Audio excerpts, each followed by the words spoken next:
Wow, I actually got a visitation from God here on YouTube.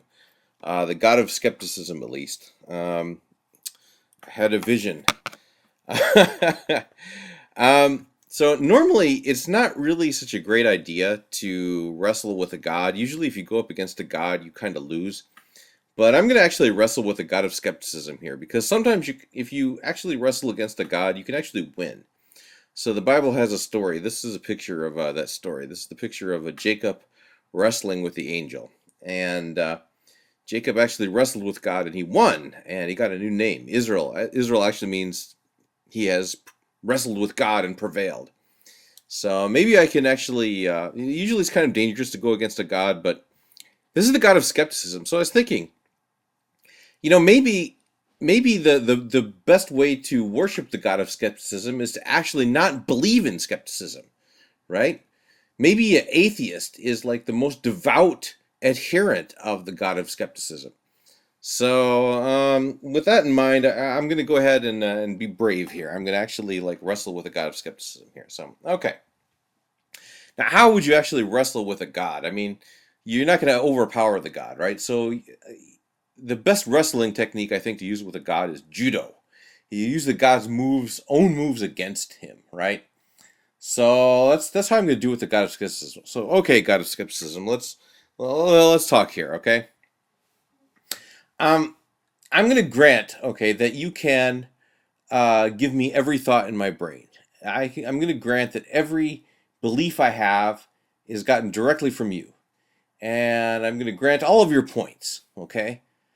And I'm going to say even that, okay, even if I grant all of your points and give you all of your claims, you still cannot give me beliefs which are all wrong. You cannot still give me beliefs which are even the majority of the beliefs are wrong. Okay?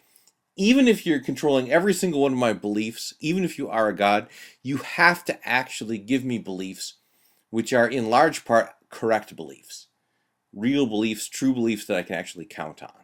All right? So let's see how this works here, okay? So suppose you want to give me a wrong belief about what time it is. You want to give me a belief that it's 96 o'clock, right? Well, okay, great.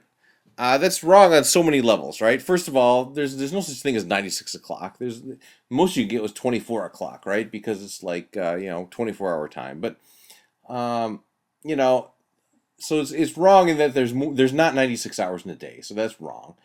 And then it's wrong that clocks don't have that. Clocks don't display that, and all this kind of stuff. So maybe there's like three things. You give me this belief that it's 96 o'clock, and so I have like three beliefs that are wrong. Okay, I can only think of two, but I'll spot you another one, right? But in order to give me the belief that it's the wrong time, I claim you have to give me 10,000 beliefs that are actually true, right? You have to give me the belief that there is such a thing as time. Okay, that's true. You have to give me the belief that that there are hours, and that's true. You have to give me the belief that there are numbers, and that's true. You have to give me the belief that there's such a thing as clocks, and that's true. And all these things, you have to give me the belief that things are before each other and after each other. That there's a temporal order to things. So, you give me three wrong beliefs, but in order to even give me three wrong beliefs, you have to give me dozens and dozens, tens of thousands of correct beliefs about the world. So, I still think you lose, God of Skepticism. You really haven't made your case yet, right? Think about it this way. Okay, so I've granted you every possible thing that you've claimed. I've granted all of your claims. You can control all of my beliefs. You can give me exactly what I'm believing. You can do this. And then I've exhibited a world, the dream world, in which all of your claims are true. But nevertheless, in that world, in that dream world, still, okay, most of the things that I believe in that dream world are actually true in the real world. So really, you haven't made your case yet, God of Skepticism. It may actually even be impossible to believe the God of Skepticism because actually, it's a skeptical God. I think actually it's probably even a sacrilegious act to believe the God of Skepticism because it's the God of Skepticism. Why wouldn't the God of Skepticism want you to be skeptical? about the God of Skepticism. But anyway, okay, back to the storyline here, right? Um, the Matrix movie was like a really great movie that was here, and close watchers of the Matrix movie will think about two different ways in which the um the creators of that movie actually showed that we can actually know whether or not we're in the Matrix or not. So first of all, remember when Morpheus was remember when Morpheus was recruiting Neo, right?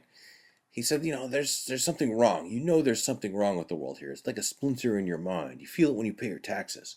This is tax season, right? You feel it when you're, going to church. You feel all this kind of stuff, right? Something just tells us whether or not it's like, things are like cool or not here, right? So now you claim that you can give me that, experience of coherence. But really, you're wrong there, God of Skepticism. There's no such thing as an experience of coherence, right? I don't get a warm fuzzy feeling, and that's coherence. When I see two coherent propositions, I don't get a tingle in the back of my neck or something.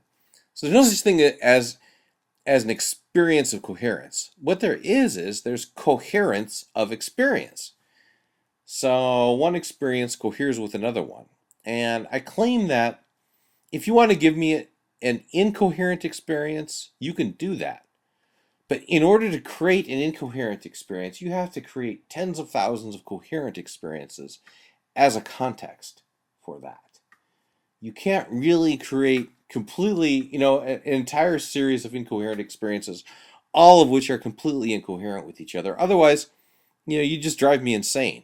And, I wouldn't be having this conversation with you. So, at any rate, um, second way that we know we're not in the Matrix. Remember when Agent Smith um, had Morpheus locked down there and he was interrogating him. He says, the first Matrix that we built totally failed. We built a Matrix which was like the perfect world, the ideal world, and the human mind rejected it. Apparently, the human mind can only deal with things if there's imperfections. You can only really deal with things if there's like some trials and some misery every once in a while. And it's really true, God of Skepticism. I mean, you know, human mind. If things are going like too good, we just get suspicious about it, and we really need what Heidegger calls breakdown in order to really be able to coherently conceptualize the world. Things have to be going wrong every once in a while. So, at any rate, God of Skepticism, I remain skeptical.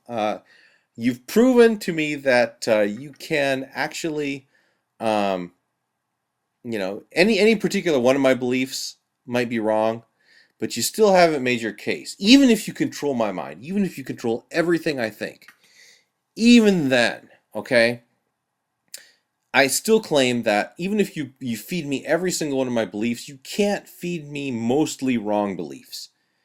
You can feed me for every one or two wrong belief that you feed me, you have to feed me 10,000 beliefs that are actually correct. And that's my claim. So, at any rate, I'm wrestling against the gods here. We'll see how it goes.